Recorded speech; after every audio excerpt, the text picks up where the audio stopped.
ताज्या बातम्यांसाठी पाहत रहा तीचा सागर न्यूज। पालकमंत्री चंद्रकांतदादा पाटील यांच्या संकल्पनेतून नशामुक्त सांगलीसाठी निर्धार पदयात्रा। नशामुक्त सांगली सुरक्षित सांगलीच्या दिशेने सांगलीकरांनी सामूहिक पाऊल टाकलं। पालकमंत्री चंद्रकांत पाटील यांच्या संकल्पनेतून आणि जिल्हा प्रशासन व जिल्हा पोलीस दलाच्या संयुक्त विद्यमाने नशामुक्ती निर्धार पदयात्रेचं आयोजन करण्यात आलं होतं। कल्पतरू मैदान नेमिनाथ नगर येथून या पदयात्रेला सुरुवात झाली। पालकमंत्री चंद्रकांत पाटील यांनी हिरवा झेंडा दाखवून पदयात्रेचा शुभारंभ केला। यावेळी नशामुक्त आणि सुरक्षित सांगलीचा निर्धार करण्यात आला। पदयात्रेत विद्यार्थी, युवक, शिक्षक, सामाजिक संस्था, नागरिक तसेच अधिकारी, कर्मचारी मोठ्या संख्येने सहभागी झाले होते। विद्यार्थ्यांनी हातात जनजागृतीचं फलक घेत नशामुक्त सांगली, सुरक्षित सांगली, व्यसनमुक्तीचा निर्धार अशा घोषणा देत परिसर दणाणून सोडला। गेल्या 1.5 वर्षापासून जिल्ह्यात अंमली पदार्थ मुक्त सांगली अभियान राबवण्यात येत आहे। प्रतिबंध, प्रबोधन आणि पुनर्वसन या त्रिसूत्रीवर प्रशासनाकडून विविध उपक्रम राबवले जात आहेत। शालेय विद्यार्थ्यांमध्ये व्यसनमुक्तीचे संस्कार रुजवण्यासाठी 292 शाळांमधील 544 मास्टर ट्रेनर्सना प्रशिक्षण देण्यात आलं असून सुमारे 11,000 किशोरवयीन विद्यार्थ्यांपर्यंत व्यसनमुक्तीचा संदेश पोहोचवण्यात आला आहे। तरुणाईला व्यसनापासून दूर ठेवून सुरक्षित समाज निर्माण करण्यासाठी प्रशासनाच्या या उपक्रमाला नागरिकांचा उत्स्फूर्त प्रतिसाद मिळाला। पदयात्रेची सांगता सांगली पोलीस मुख्यालय येथे झाली आणि अशाच नवनवीन घडामोडी जाणून घेण्यासाठी पाहत रहा तीचा सागर न्यूज।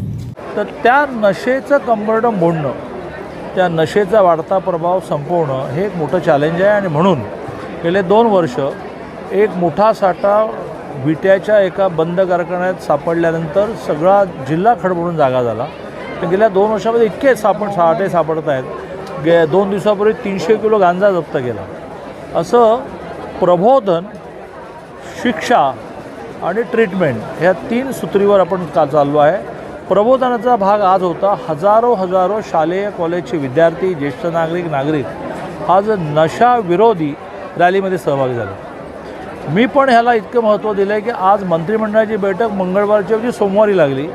मी अतिशय नम्रपणे माननीय मुख्यमंत्र्यांकडे परवानगी मागितली आणि मी इथे पोहोचलो। याचं कारण हे महत्त्वाचं आहे। काही केलं याचं कंबरडं मोडायला लागेल आणि आज सांगली जिल्ह्यातल्या नागरिकांनी दाखवून दिलं की आम्ही हे सहन करणार नाही। खूप चांगल्या रीतीने झालं। ज्या जिल्ह्यातल्या शाळा, कॉलेज, नागरिक, संस्था अशा सगळ्यांचं मी अभिनंदन करतो। मी एक घोषणा आज केली की CSRच्या माध्यमातून शाळांमध्ये 5 प्रकारची ॲक्टिव्हिटी करायला 10 शाळांचं एक क्लस्टर करून आम्ही शिक्षक द्यायला तयार आहोत। ज्याच्यामध्ये खेळ आहे, ज्याच्यामध्ये गाणं आहे, ज्याच्यामध्ये डान्स आहे, ज्याच्यामध्ये अभिनय आहे, ज्याच्यामध्ये लाठीकाठी आहे। या सगळ्याचं प्रशिक्षण दिल्यानंतर मुलं जी रिकामी राहतात आणि मग ती मोबाईलशी खेळत बसतात, रिकामं मन हे भूत व्यापतं, तसं ते व्यसनाधीन होतात। आणि त्यामुळे मी एक अशी घोषणा केली आहे। दुसरं, पौष्टिक खाण्याशिवाय आज जी 10वीला आलेल्या मुलांच्या सुद्धा तब्येती ज्या प्रकारच्या आहेत त्याच्यामध्ये जिल्हा परिषदेला मी आग्रह राहणार आहे की जिल्हा परिषदेमध्ये ही प्रोव्हिजन आहे।